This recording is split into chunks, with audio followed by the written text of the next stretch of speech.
नमस्कार बच्चों, कैसे हैं आप सब। आशा करती हूँ आप सभी अच्छे होंगे, स्वस्थ होंगे, खुश होंगे और अपनी पढ़ाई भी अच्छे से कर रहे होंगे। तो जैसा कि आप सभी जानते हैं, मैं हूँ आपकी हिंदी की अध्यापिका और मैं स्वागत करती हूँ आप सभी का आईसीटी वर्चुअल क्लासरूम में। और आज हम यहाँ पर एकत्रित हुए हैं पढ़ने के लिए क्लास 9 की हिंदी।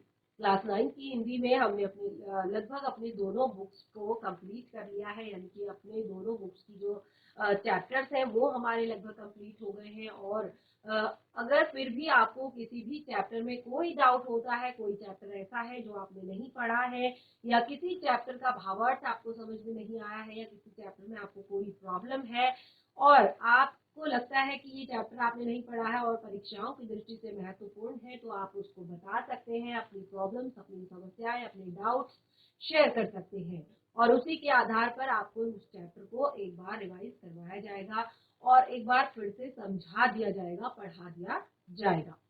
तो आज हम यहाँ पर पढ़ने जा रहे हैं हमारे हिंदी व्याकरण का जो टॉपिक है, अपठित गद्यांश। देखिए, जब भी आप एग्जाम देते हैं, आप क्लास 3-4 से जब एग्जाम देना स्टार्ट करते हैं, तो हिंदी में सबसे पहले आपको गद्यांश पठित या अपठित जरूर मिलता है। देखिए, ज्यादातर जो हमारी बड़ी क्लासेस होती है, 9th से जब हम पढ़ना शुरू करते हैं, तो उसमें अपठित गद्यांश जो है उनका थोड़ा लेवल जो है बढ़ जाता है, थोड़ा बड़े स्तर के गद्यांश आते हैं। जब हम छोटी क्लासेस में होते हैं तो हमें केवल कहानियां दी जाती हैं या कोई ऐसा कॉमन सा टॉपिक दिया जाता है जिस पर हम एक एक लाइन के उत्तर आसानी से लिख सकते हैं। लेकिन जैसे ही हम 9th-10th में जाते हैं तो अपठित गद्यांश का लेवल भी बढ़ जाता है। आपको उसको अच्छे से पढ़ना होता है, समझना होता है और उसी के आधार पर आपने उत्तर देना होता है। तो देखिए, अभी आप क्लास 9th के यहाँ पर आप आगे, आपके हाफ ईयरली हो चुके हैं, अब आप आगे फाइनल एग्जाम्स देंगे उसमें भी, और साथ ही आगे जब आप क्लास 10th में जाएंगे उसमें भी ये आपको बहुत ज्यादा हेल्प करेगा। देखिए, 10 नंबर का ये आपका अपठित गद्यांश होता है, तो इसको पढ़ना, इसको समझना बहुत ही ज्यादा जरूरी है। कुछ जरूरी पॉइंट्स यहाँ पर बताए गए हैं अपठित गद्यांश के विषय में। क्या होता है अपठित गद्यांश?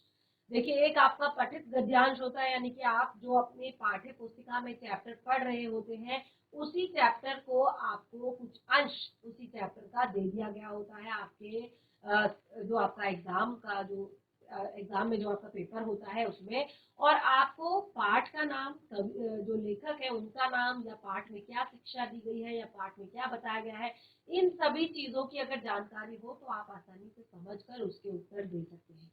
लेकिन अपठित गद्यांश में कई बार बच्चों को प्रॉब्लम हो जाती है। तो हम पढ़ेंगे अपठित गद्यांश क्या होता है। अपठित गद्यांश, अपठित गद्यांश प्रश्न पत्र का वह अंश है।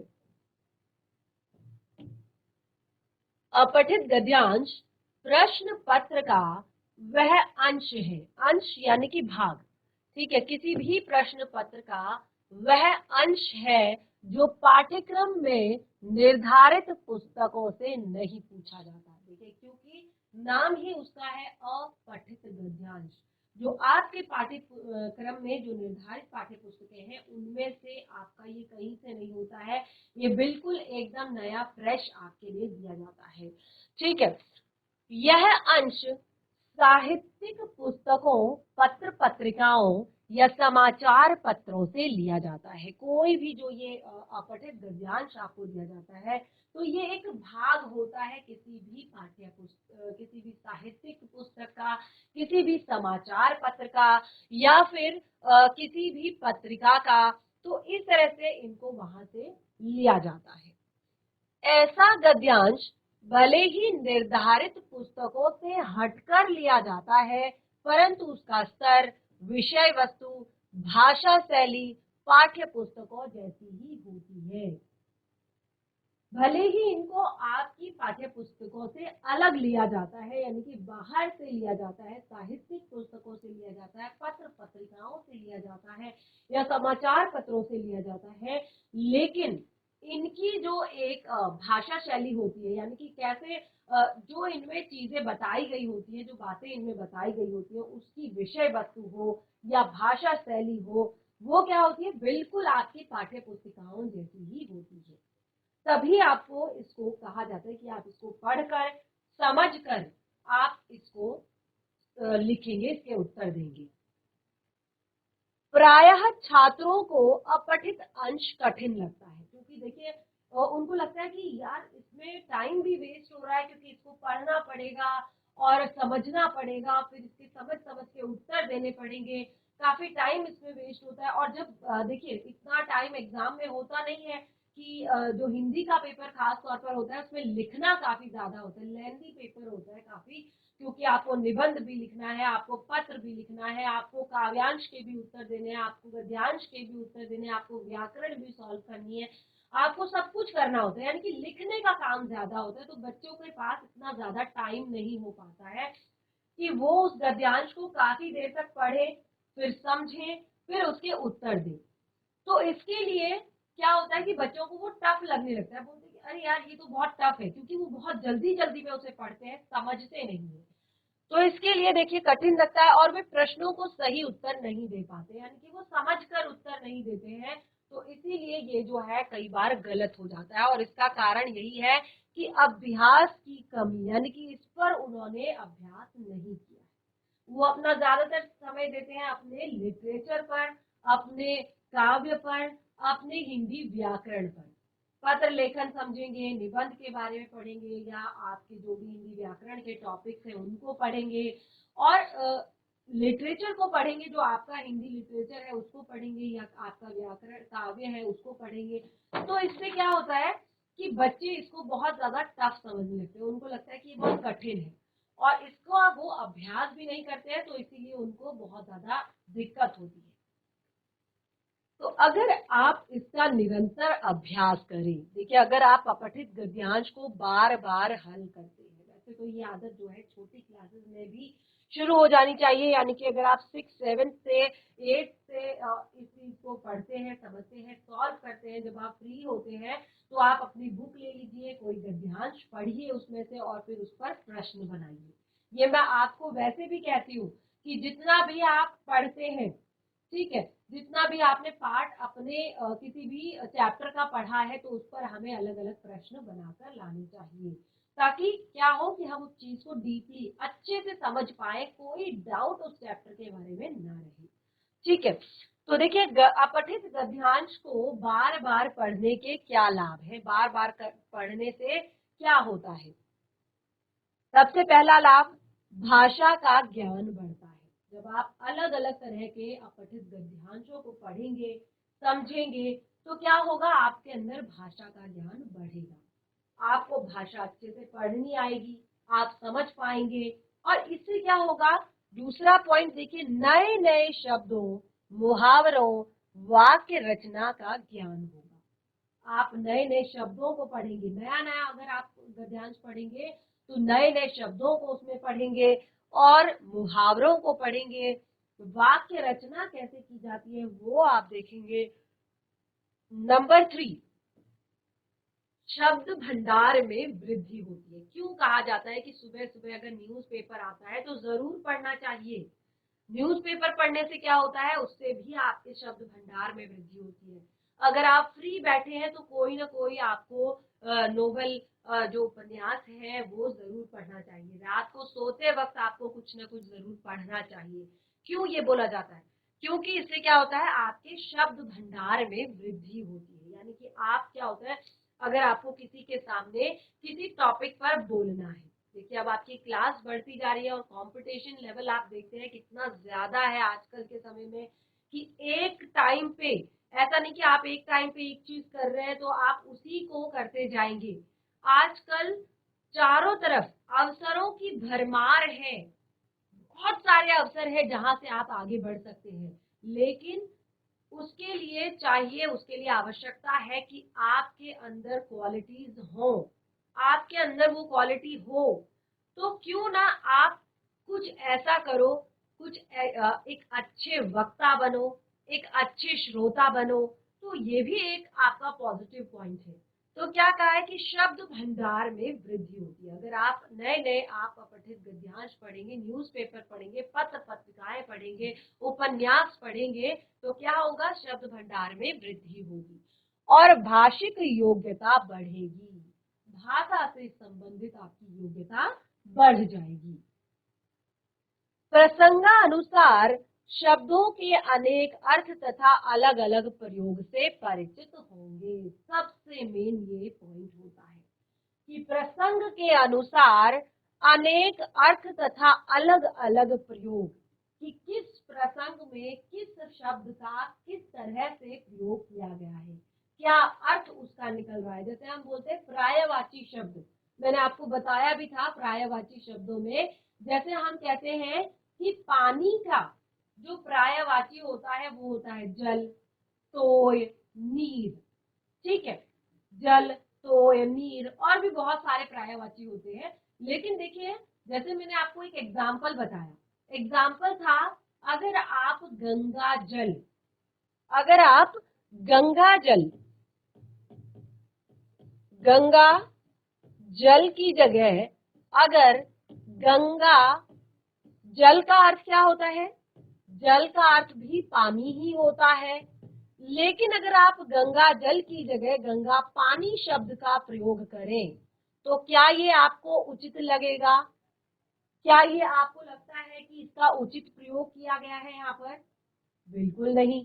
गंगा पानी कहने से आपको वो भाव नहीं आएगा जो भाव आना चाहिए। गंगा जल, अगर गंगा जल कहते हैं तो एक भाव मन से आता है, पवित्रता का भाव आता है। ठीक है, तो जब भी हम किसी चीज को पढ़ते हैं, सुनते हैं, तो हमारे अंदर से कुछ ना कुछ भाव तो आते ही हैं, यानी कि हम उसको समझ रहे हैं, हम उसको आत्मसात कर रहे हैं। ठीक है, तो देखिए प्रसंगानुसार अनेक अर्थ तथा अलग अलग प्रयोग से परिचित होंगे। एक शब्द के अनेक अर्थ और किस तरह से उनका अलग अलग प्रयोग किया जाता है वो आप समझ पाते हैं। ठीक है, अगला है पॉइंट, गद्यांश के मूल भाव को समझकर अपने शब्दों में व्यक्त करने की दक्षता बढ़ती है। यानी कि इससे क्या होता है, आपके रटने की जो क्षमता है, जो आप रटना एक तरह से रटते हैं जो आप चीजों को, वो चीज समाप्त होती है कि आप क्या करें, समझ रहे हैं।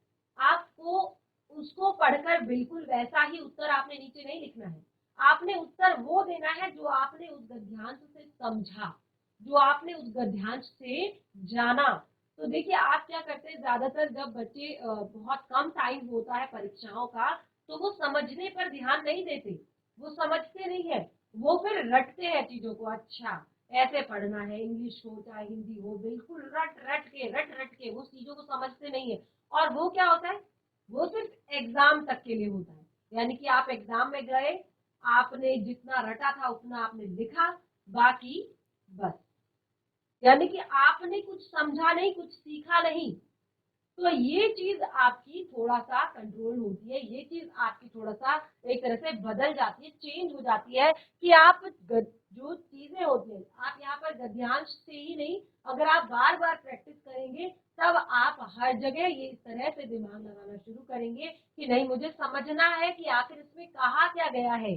तो गद्यांश के मूल भाव को समझकर उसको अपने शब्दों में व्यक्त करने की दक्षता, कि आपको क्या समझ आया। देखिए ऐसा आप साइंस में नहीं कर सकते कि अपने शब्दों में किसी चीज को लिखो। आप साइंस में आपको चीजें प्रूफ करनी होती है, बतानी होती है। अगर आप जो चीज है, जो लॉ है, जो नियम है, उसका पालन करना होता है। लेकिन यहाँ पे आप अपने शब्दों में किसी बात को कैसे चेंज करेंगे, कैसे आप बताएंगे। ठीक है ना, और इससे हमारी अभिव्यक्ति कौशल में वृद्धि होती है, यानी कि हम अपने मन के भावों को किस तरह से व्यक्त करते हैं, अभिव्यक्ति का जो हमारा कौशल है उसमें वृद्धि होती है, क्योंकि हम चीजों को समझ रहे हैं, समझने के बाद उनका विश्लेषण कर रहे हैं, उसके बाद हम उसको फिर से बोल रहे हैं। तो यानी कि अभिव्यक्ति की जो क्षमता है वो हमारी बढ़ रही है। तो ये बहुत सारे ऐसे पॉइंट हैं जो हमें सिखाते हैं अपठित गद्यांश को बार बार पढ़ने से। फिर आता है भाषा योग्यता में वृद्धि। देखिए शुरुआत में ही बताया कि इससे भाषा की योग्यता बढ़ती है, तो भाषा की योग्यता में वृद्धि होती है। यस, तो ये तो अपठित गद्यांश क्या होता है वो हमने यहाँ पर समझा। अब आगे हमारा यहाँ पर एक अपठित गद्यांश दिया है जिसको आपने पढ़ना है और आपने उससे जुड़े हुए कुछ प्रश्नों के उत्तर देने। चलिए स्टार्ट करते हैं। एक अपठित गद्यांश को हम यहाँ पर पढ़ लेते हैं। तो देखिए स्टार्ट करते हैं हम अपने अपठित गद्यांश को। आगा खां। आगा खां महल में खाने पीने की कोई कमी नहीं थी। जो आगा खां का महल था वहां पर खाने पीने की कोई तकलीफ नहीं थी, कोई भी दिक्कत नहीं थी आगा खां के महल में। हवा की दृष्टि से भी स्थान अच्छा था, यानी कि जो महल था काफी खुला खुला था, हवादार था, काफी अच्छी रोशनी, काफी अच्छी हवा वहां से आती थी। ठीक है। महात्मा गांधी जी का साथ भी था। महात्मा गांधी जी का साथ भी था, यानी कि महात्मा गांधी जी भी वहां पर थे, किंतु कस्तूरबा के लिए यह विचार ही असह्य हुआ कि मैं कैद में हूं। तो देखिए कस्तूरबा गांधी जो है वो गांधी जी की धर्मपत्नी थी। ठीक है। अब जब वो आगा खां के महल में रहती थी वहां पर खाने पीने की, रहने की, ओढ़ने की, बिछाने की कोई भी कमी नहीं थी। जहाँ महल होगा तो महल में क्या कमी हो सकती है, कोई भी कमी नहीं है। ठीक है। महल जो था वो हवा के दृष्टि से भी बहुत अच्छा स्थान था, काफी खुला खुला था, बहुत अच्छा रोशनी, हवा सब अच्छे से कमरे में आती थी और साथ में महात्मा गांधी भी थे। ऐसा नहीं कि वो अकेली थी वहां पर, साथ में महात्मा गांधी भी थे। किंतु कस्तूरबा के लिए यह विचार ही असह्य हुआ कि मैं कैद में हूँ। उनको ये विचार आया कि मैं यहाँ पर कैद में हूँ। देखिए आपने देखा होगा कि अपने घर में जब आप होते हैं, एक होता है ना कि आप मेहमान नवाजी में जब आप जाते हैं तो क्या होता है कि वहां पे हम हर एक चीज को नहीं छू सकते, कोई चीज नहीं उठा सकते। तो ये एक मैनर्स भी नहीं है। सबसे पहली बात तो कि आप किसी के घर में जाते हो और इस तरह से चीजें करते हो, और दूसरा ये है कि आपको करना भी नहीं चाहिए ये सारी चीजें। ठीक है। और दूसरा ये होता है कि दूसरों के घर में चाहे हम कितना भी ज्यादा हम क्लोज हो उनके, लेकिन कंफर्टेबल जब हम होते हैं वो सिर्फ अपने घर पर होते हैं। हम जिस तरह से बिस्तर में लेटना चाहे, पढ़ना चाहे, लिखना चाहे, जिस टाइम हमें भूख लगे हम खाना चाहे, तो एक कंफर्टेबल नहीं लग पाता है। तो यही चीज, जबकि इतनी सारी सुख सुविधाएं वहां पर थी, तब भी कस्तूरबा गांधी जी के मन में एक विचार आया कि वो यहाँ पर कैद में है। उन्हें लगा कि वो यहाँ पर कैद में है, ये फीलिंग उन्हें आई खुद से। उन्होंने कई बार कहा मुझे यहाँ का वैभव कतई नहीं चाहिए। उन्होंने कई बार गांधी जी से कहा कि मुझे यहाँ का वैभव कतई नहीं चाहिए। आपने बड़े बुजुर्गों को सुना होगा कि बड़े बुजुर्ग जो है हम उनको जितनी भी फैसिलिटीज दे दें, जैसा भी हम उन्हें रहन सहन दे दें, उनको आनंद जो आता है वो अपने जिस तरह से वो रहते हैं, अपने तौर तरीकों में, अपने एक तरह से गांव का जो उनका वातावरण होता है, माहौल होता है, उसी में उन्हें बहुत ज्यादा आनंद आता है, उसी में उन्हें रहना पसंद होता है। यानी कि वो आज कल ही इन सब चीजों को बेकार मानते हैं, यानी कि उनको लगता है ये बेफिजूल की चीजें हैं। हमने भी तो ये सारे काम किए थे, ये खुद से किए थे। तो बहुत सारी चीजें हो जाती है। और यहाँ पर बिल्कुल सिचुएशन अलग है। उनको यहाँ पर ये जो महल की चीजें हैं, महल की आबो हवा है, महल के संसाधन है, सुख सुविधाएं हैं, वो कहती है कि मुझे यहाँ का वैभव कतई नहीं चाहिए। यानी कि मुझे ये जो वैभव है, ये एक धन दौलत है, ये महल है, ये राजसिक ठाट बाट है, ये मुझे बिल्कुल नहीं चाहिए। मुझे तो सेवाग्राम की कुटिया ही पसंद है। वो कहती है मुझे सेवाग्राम की जो हमारी छोटी सी कुटिया है वही पसंद है। सरकार ने उनके शरीर को कैद कर रखा, किंतु उनकी आत्मा को वह कैद सहन नहीं हुई। सरकार ने उन्हें वहां पर कैद करके रखा है, यानी कि एक तरह से उन्हें सुरक्षित करके वहां पर रखा है सुरक्षित रखने के लिए वहां पर रखा है, लेकिन उनकी आत्मा को, जो उनकी आत्मा थी, मन से जो वो एक तरह से थी, तो उनकी आत्मा को ये कैद बिल्कुल भी पसंद नहीं थी। यानी कि उनकी आत्मा को यहाँ पर रहना बिल्कुल भी पसंद नहीं था, वो नहीं चाहती थी कि वो वहां पर रहें। जिस प्रकार पिंजरे का पक्षी प्राणों को त्याग कर बंधन मुक्त हो जाता है, उसी प्रकार कस्तूरबा ने सरकार की कैद में अपना शरीर छोड़ा और वह स्वतंत्र हुई। जिस प्रकार, देखिए, जिस प्रकार एक पक्षी जिसको पिंजरे में रखा जाता है, वो पक्षी तभी आजाद हो पाता है, तभी वो आजादी की सांस ले पाता है जब वो अपने प्राणों को छोड़कर, अपने शरीर को त्याग कर एक तरह से बंधन मुक्त हो जाता है। यानी कि क्योंकि शरीर तो है, क्या है, नश्वर है, शरीर तो समाप्त हो जाएगा, लेकिन आत्मा अजर अमर है, क्योंकि वो पक्षी जो हमेशा से उस पिंजरे में कैद है, आज उसकी जो आत्मा है वो शरीर को त्याग कर आजाद हो गई है, उस पिंजरे से बाहर निकल गई है। तो बिल्कुल उसी प्रकार कस्तूरबा ने भी सरकार की कैद से जो सरकार ने उनके लिए एक तरह से महल जहाँ पर उनको रखा गया था बनाई थी, तो वहां पर उन्होंने अपना शरीर छोड़कर, यानी उनकी मृत्यु भी वहीं पर हुई।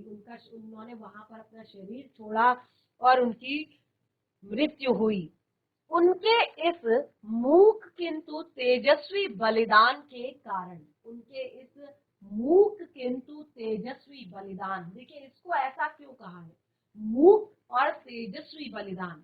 उन्होंने इसको ऐसा इसीलिए कहा है, मूक यानी कि उन्होंने कभी भी अपने मन की व्यथा को किसी से नहीं कहा, कभी भी इस चीज के लिए हिंसा को नहीं अपनाया, पर केवल उन्होंने उसके लिए अपने प्राणों का बलिदान दे दिया। यानी कि उन्होंने कहा, मैं किसी को तकलीफ नहीं दूंगी, बल्कि मैं अपने आप ही अपने प्राण त्याग कर जो है यहाँ से चली जाऊंगी, किसी का भी विद्रोह नहीं करूंगी, किसी के लिए हिंसा नहीं करूंगी, किसी को नहीं कुछ बोलूंगी। तो उन्होंने अपने इस मूक किंतु तेजस्वी बलिदान की, वो उस कैद में उनको रहना पसंद नहीं आया और उन्होंने अपने प्राण त्याग कर वहां से आजादी प्राप्त की। बलिदान के कारण अंग्रेजी साम्राज्य की नींव ढीली हुई। यानी कि इसी कारण क्या हुआ, जो अंग्रेजी साम्राज्य चल रहा था उसकी थोड़ा सा जो नींव थी वो थोड़ा सा ढीली हो गई, थोड़ा सा कमजोर हो गई। हिंदुस्तान पर उनकी हुकूमत कमजोर हुई, क्योंकि लोगों ने इसका बहुत ही कड़ा विरोध किया, बहुत ही कड़े तरीके से उन्होंने इस चीज का विरोध किया। तो इससे क्या हुआ कि उनकी पकड़ जो है थोड़ा सा ढीली हो गई। कस्तूरबा ने अपनी कृति निष्ठा, कस्तूरबा ने अपनी कृति निष्ठा के द्वारा यह दिखा दिया कि शुद्ध और रोचक साहित्य, शुद्ध और रोचक साहित्य के पहाड़ों की अपेक्षा कृति का एक कण अधिक मूल्यवान और आबदार होता है। ध्यान पूर्वक सुनिएगा, उन्होंने कहा कि जो एक रोचक साहित्य के पहाड़ की अपेक्षा, आप एक रोचक साहित्य का पहाड़ क्यों न बना दो, उसकी अपेक्षा कृति का एक छोटा सा कण अधिक मूल्यवान होता है। कृति यानी कि आपकी रचना का एक छोटा सा कण अधिक मूल्यवान होता है, क्योंकि शुरुआत जो होती है वो वहीं से होती है। आपने बहुत बड़े पहाड़ बना दिए, पहाड़ तभी बन पाएंगे जब आप छोटी सी रचना लिखेंगे, छोटी सी कृति आप लिखेंगे, उन आबदार होता है। शब्द शास्त्र में जो लोग निपुण होते हैं उनको कर्तव्य अकर्तव्य हमेशा ही विचिकित्सा करनी पड़ती है। कृति निष्ठी लोगों को ऐसी दुविधा कभी परेशान नहीं कर पाती। कस्तूरबा के सामने उनका कर्तव्य किसी दिए के समान स्पष्ट था। कस्तूरबा के लिए उनका जो कर्तव्य था वो किसी दिए के समान बिल्कुल ही एक तरह से स्पष्ट था, बिल्कुल साफ था। कभी कोई चर्चा शुरू हो जाती तो तब वह मुझसे यही होगा और मुझसे यह नहीं होगा, इन दो वाक्यों में ही अपना फैसला सुना देती थी। यानी कि वो कभी भी किसी को कंफ्यूजन में नहीं रखती थी। अपनी जो उनकी कर्तव्य निष्ठा थी उसके लिए, एक तरह से अपने काम के लिए, वो कभी भी किसी को भी डाउट में नहीं रखती थी, किसी को भी कंफ्यूजन में नहीं रखती थी। वो कहती थी कि मुझसे यही होगा, मुझसे यही होगा या मुझसे यह नहीं होगा। ठीक है, तो वो बस इतना ही कहकर अपना पूरा फैसला जो है वो सुना दिया करती थी। तो यहाँ पर देखिए, आपको मुझे लगता है गद्यांश मैंने काफी स्लो पढ़ा था, तो काफी ज्यादा हद तक आपको क्लियर हो चुका होगा कि किस तरह से यहाँ पर हमने गद्यांश को पढ़ा। हमने यहाँ पर कस्तूरबा गांधी के बारे में पढ़ा कि उनको कैद में रहना बिल्कुल भी पसंद नहीं था, यानी कि दूसरों के अंडर रहना उनको बिल्कुल भी पसंद नहीं था, और उसके लिए उन्होंने बिल्कुल उसी तरह से एक तरह से बलिदान दिया, जिस प्रकार एक पिंजरे में से चिड़िया तभी आजाद हो पाती है जब वो अपने प्राणों को त्याग देती है और अपने शरीर को यहीं पर छोड़ देती है। तो उन्होंने भी बिल्कुल इसी तरह से वो भी आजाद हुई वहां से। तो उन्होंने अपने प्राण छोड़ दिए, मृत्यु को प्राप्त हुई, और उनके बारे में बताया कि वो कृतिनिष्ठ थी। वो कहती हैं कि रोचक साहित्य के पहाड़ से अच्छा है कि आपके पास छोटा सा कृति का कण हो। कर्तव्य और अकर्तव्य हमेशा ही विचिकित्सा करनी पड़ती है, यानी कि समझाना पड़ता है, एक्सप्लेन करना पड़ता है, और लोगों को ऐसी दुविधा कभी परेशान नहीं कर पाती। कस्तूरबा के सामने उनका कर्तव्य एक दिए के सामने, यानी कि दिए के समान, यानी कि उनको कभी भी उनके काम बताने की आवश्यकता नहीं थी कि उनको उनके काम बताए जाए कि आप ऐसा करो, आप ऐसा मत करो, आपको ये करना है। उनको अपने जितने कर्तव्य हैं वो सारे कर्तव्य उनको मालूम थे, सारे कर्तव्य उन्हें पता थे कि मुझे क्या करना है। तो इसी तरह से यहाँ पर बताया है।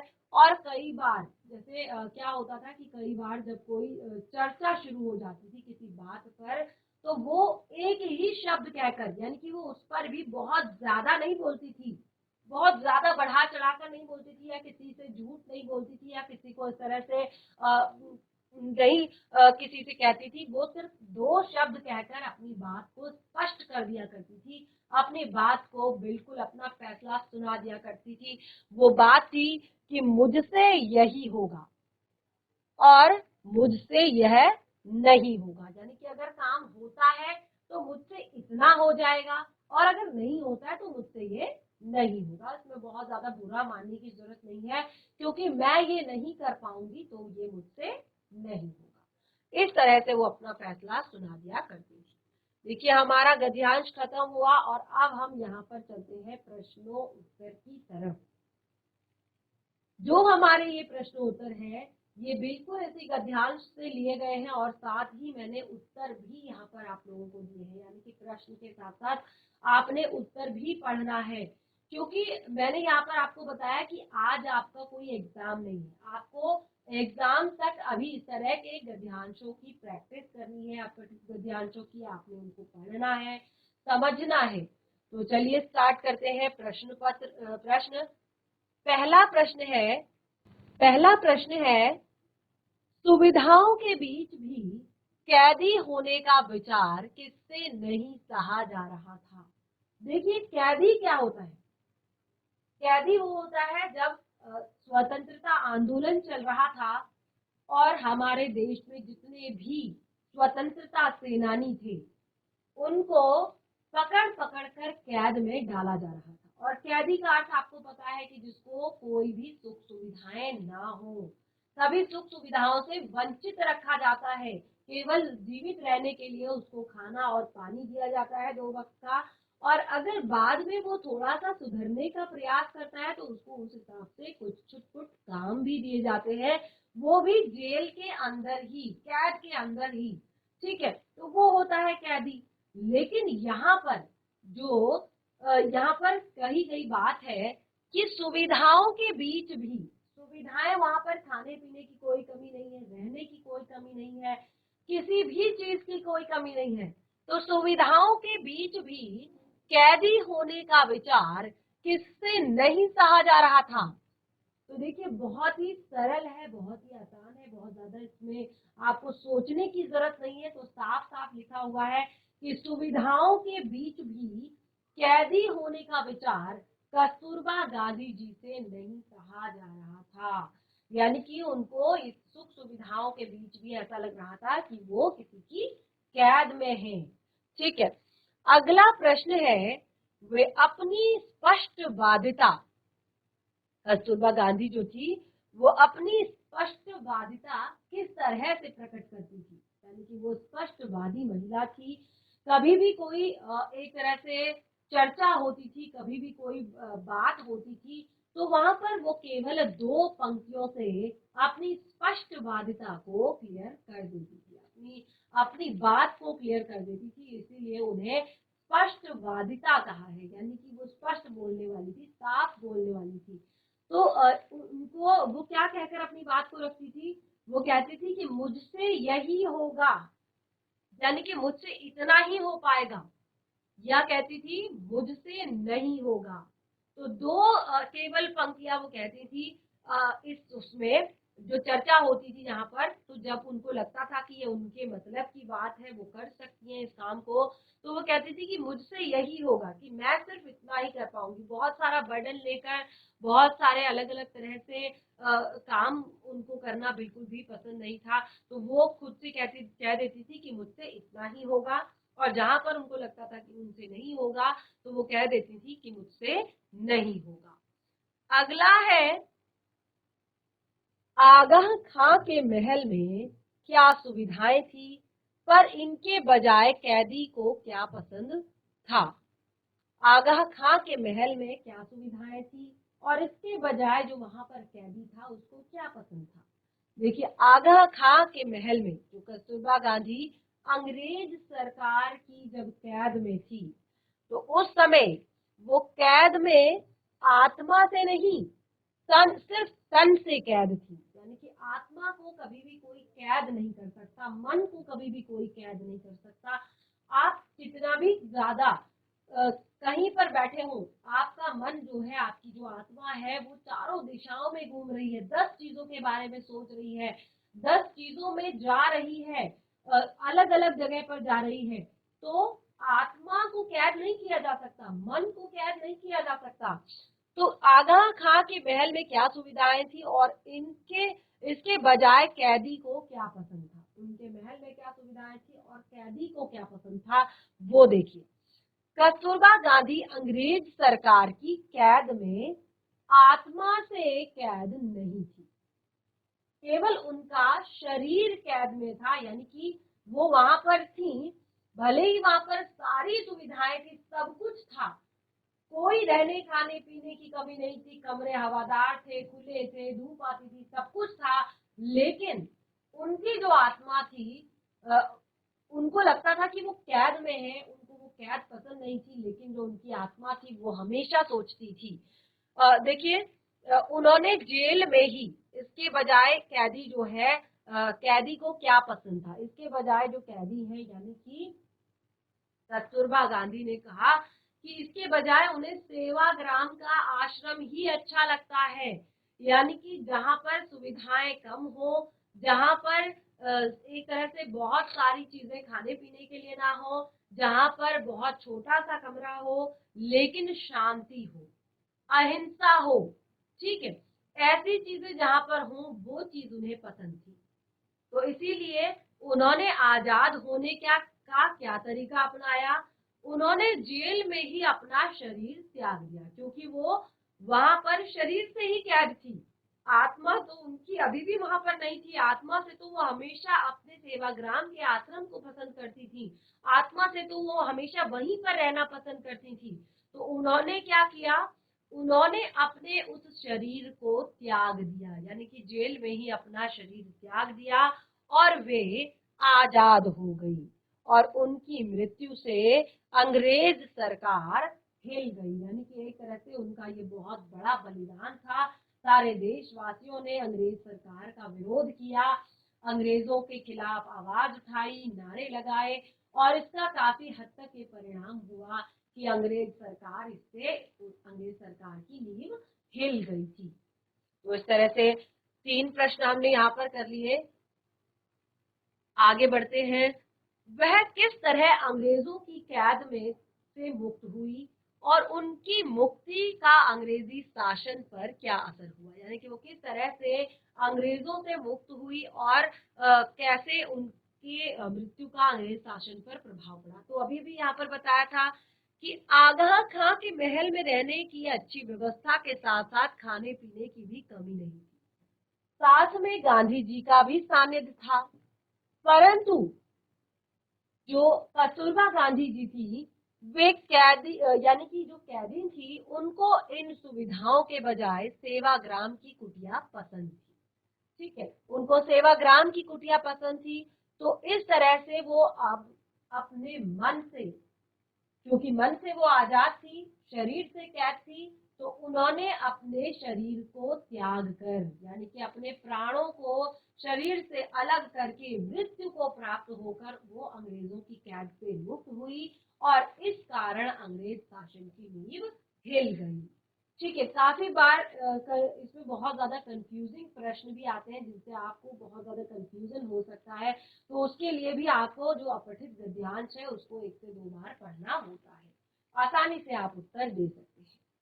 अगला और लास्ट प्रश्न है, कृतिनिष्ठ और शब्द शास्त्र में निपुण लोगों में अंतर गद्यांश के आधार पर स्पष्ट कीजिए। कृतिनिष्ठ और शब्द शास्त्र में निपुण, इन दोनों में आपको अंतर बताना है गद्यांश के आधार पर। देखिए, कृतिनिष्ठ यानी कि जो लोग शब्द शास्त्र में पारंगत होते हैं वो कर्तव्य और अकर्तव्य की दुनिया में फंसे होते हैं।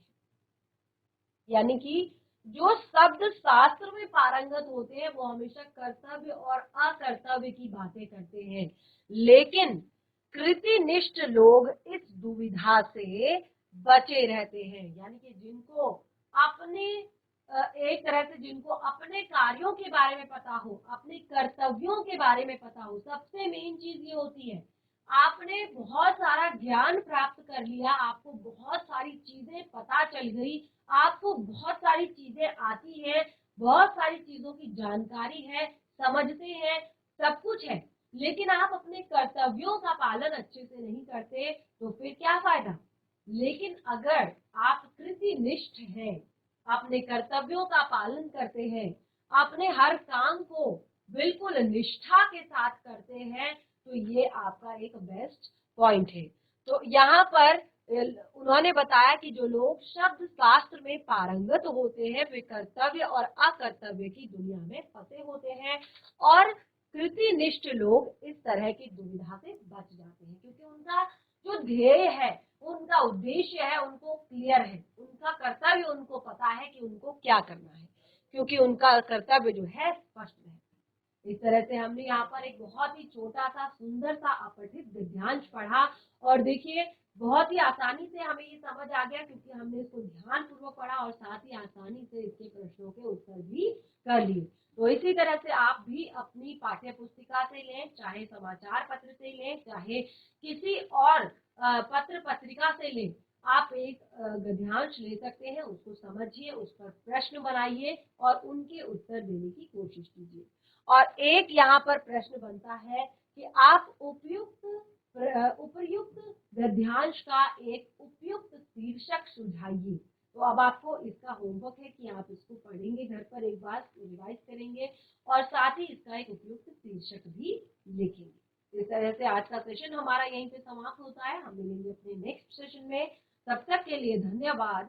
आपका दिन शुभ हो।